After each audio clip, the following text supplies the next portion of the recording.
What's up? Max, I got something for us.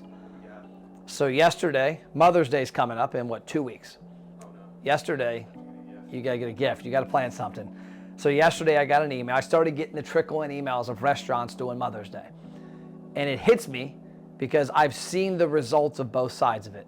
What a traditional bullshit email Mother's Day brunch looks like, or what a marketing campaign like we like to teach and coach and build is contest. So what I'm gonna do today in our morning meeting with the team, with the sales team, is I'm gonna review the two different tactics and show how email A versus email B will have a higher open rate and a higher click-through rate, and then how that same campaign on Facebook has a 10 times, actually I think it's like 400 times engagements, comments, likes, shares. See it. Ready to see it? Let's do it.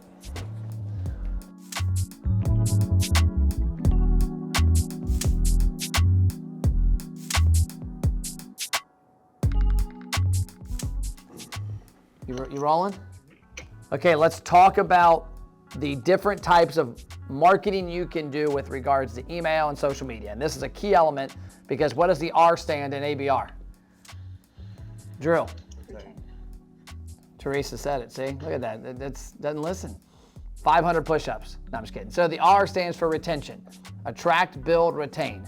Retain is retaining people's attention. The concept of what I hate about marketing with restaurants is everything they traditionally do is not retaining people's attention. When you send out shitty emails 52 weeks a year, what happens to that database over the course of 12 months? They opt out, right? And so when you think about it, we went and looked at Papa John's the other day.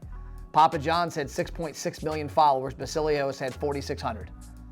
Somehow, which is bizarre to me, but Basilio's Facebook page gets more engagement at 4,600 than Papa John's at 6.6 million. Why is that? Austin? Because it's not organic, what they do. They're using Facebook, they're using their advertising creative from like TV on Facebook. Facebook wants conversations. So let's look at this from an organic aspect like you mentioned, but also, so here's Barleycorns. By the way, full disclosure, one of my favorite restaurants, just not a fan of their marketing. So they did a Mother's Day brunch email. So the goal of this is to drive Mother's Day traffic, right? So if this email gets a 10% open rate, maybe 15%, we go hit that clear. 10%, 15% open rate, which what most of these do. Let's say you've got a 10,000 person database and you get, let's just call it a 15% open rate. So that means you get 1,500 people open it. Nobody's clicking this, right? I mean, it's just Mother's Day brunch. If you're if you're the 15% that open this, let's just say they get a 1% is going to be the number. So let's just go 15%, 1% of 1,500. I have no clue what that is. I probably shouldn't have cheated in math so much. That's 15 people. Okay, so this email has three things. It was sent, and it had 1,500 people open it, and it had 15 people click it. The goal of this is to get people aware of Barleycorns for Mother's Day, right? It's pretty basic. So if I go to Facebook, they have a similar post. Posted 22 hours ago. Join us for Mother's Day brunch, blah, blah, blah. It got 6 reactions. So now we go over here to Facebook, and we'll say it got 6 reactions. It got 4 comments, and it got 8 shares. So it got, 18 interactions there. And let's just call it 1,515 over here because it got opens and clicks. The goal of ABR is how to attract, build, retain. Retain comes from retaining attention. When you get a 15% open rate on an email, you have just failed to retain 85% of your audience. Make sense? Sure. So our goal is to not have shitty open rates on email. So the difference, because at the end of the day, the goal is to drive people there for Mother's Day. This is a Mother's Day campaign that Sweet Taters did. We did last year with them. We have a lot of these happening in the next couple weeks with our clients. There's nothing about a Mother's Day brunch on here because the goal is to get more people to engage in the campaign. If I get more people to engage in the campaign and your wife or your mom talks about Mother's Day, what's in your mind? The restaurant you like. And so in this case, this got I think it was 48% open rate. So we also didn't send it to 10,000 people though, because we don't want to burn our email list. Because when you keep emailing the same people over and over and over, they all fucking opt out. Guys want certain emails, women certain emails, new customers certain email, lost frequent. We took this list, I want to say it was like 800 people, and we did 800 women who were frequent customers. So now we just segmented at a deep level. It got a 50% or so open rate. So it got 400 people, and it got like 200 and something clicks. So the goal is to get awareness for Mother's Day, to make people want to eat your food. It's not about selling Mother's Day. It's about selling an engagement process. So now I go to Sweet Taters, the same Facebook post, and this Facebook post got 592 likes, reactions. It got 220 comments, and it got 89 shares. So over here, shit, I need a calculator. 592 plus 220 plus 89. So 901 people took the desired action of engaging. And look at these. They not only commented, they commented special memories of their mom. So at the end of the day, if I were to look at this and go, okay, let's say Sweet Taters we'll get rid of the opens on both of these. Barleycorn's probably got, I'll give them 200 clicks. There's no way in hell that got 200 clicks. Let's just say they got 200 clicks and they got 18 engagements. So they got 218 people to take the desired action of doing something like, oh shit, Mother's Day. Sweet Taters, 200 clicks here, plus the 901, 1,101. So they got a 5 times more reaction.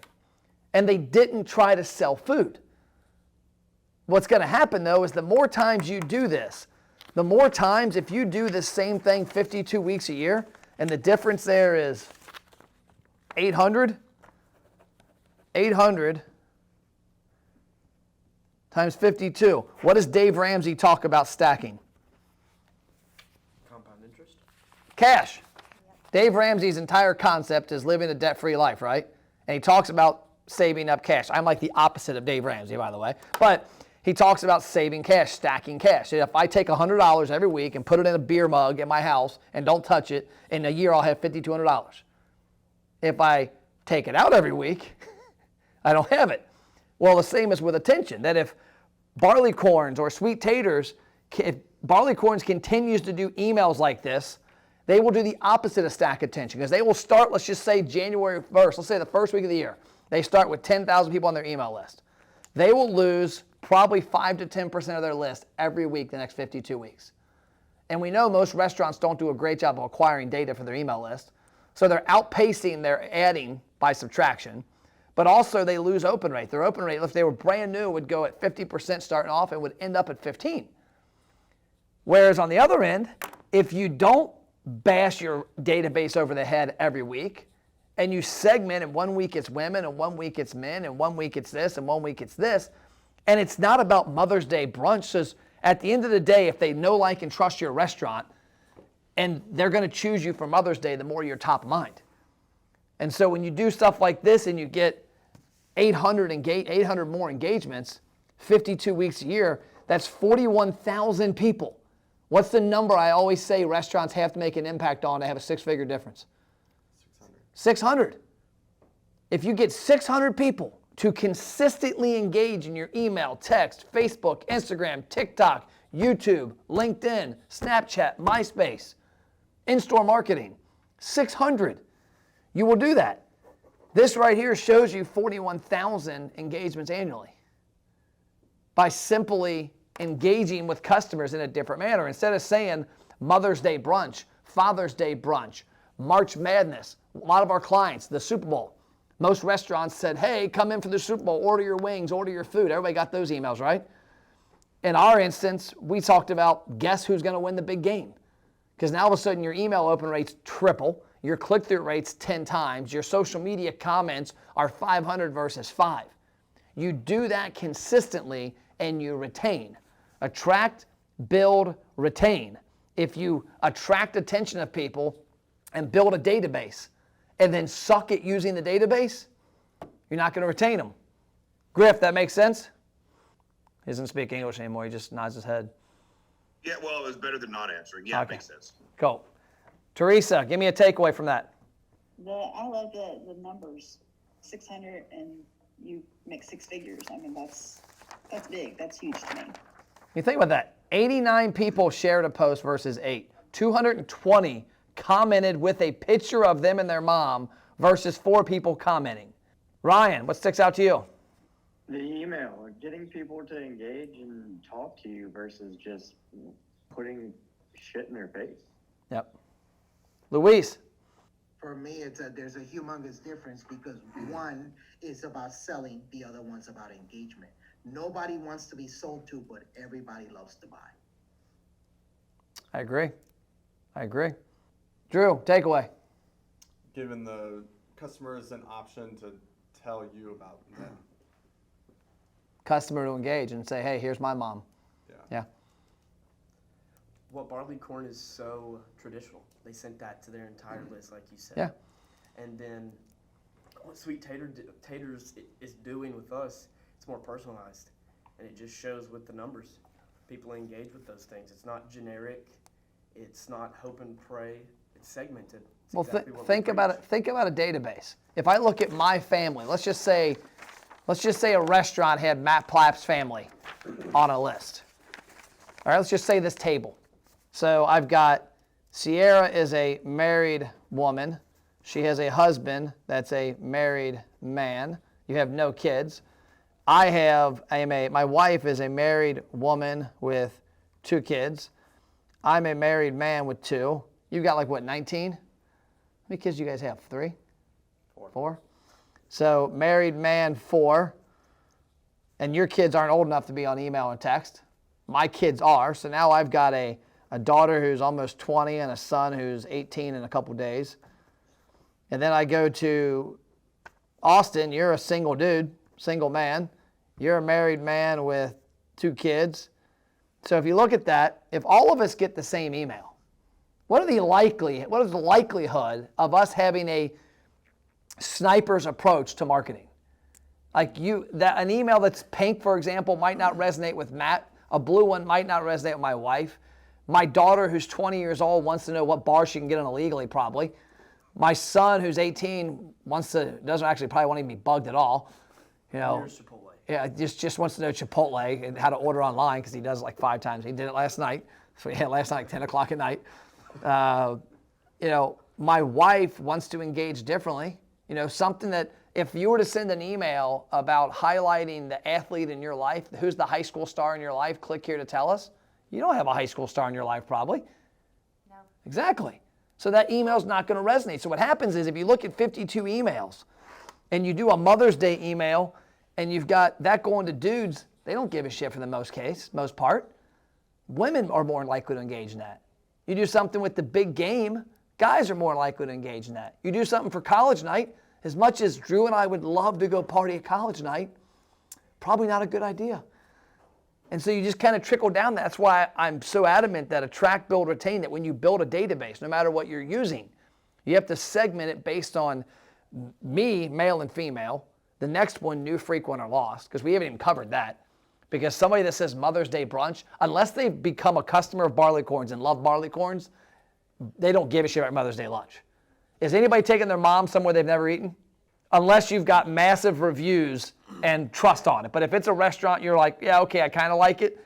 Mom ain't going there. Where we going? You're not my mom. Unless you identify as that now. Dad, is there something you want to tell us publicly? Oh, I'm talking about your mom. Oh, why are you talking about my mom, jerk? Coming at me like that?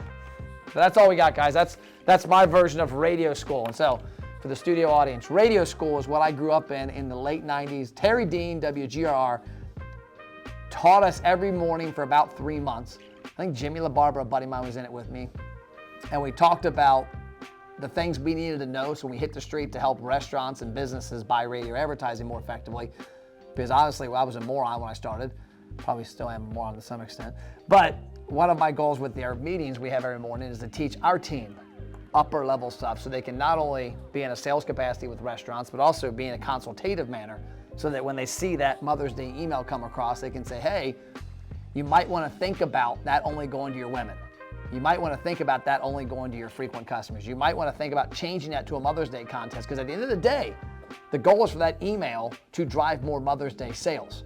Mother's Day sales happen by more attention about your restaurant on Mother's Day. And as we see, this restaurant got 901 engagements on Facebook. This one got 18. All from marketing, digital marketing. That's all we got. I think the meeting's over. Anybody got anything? You guys done? Cool. See you guys.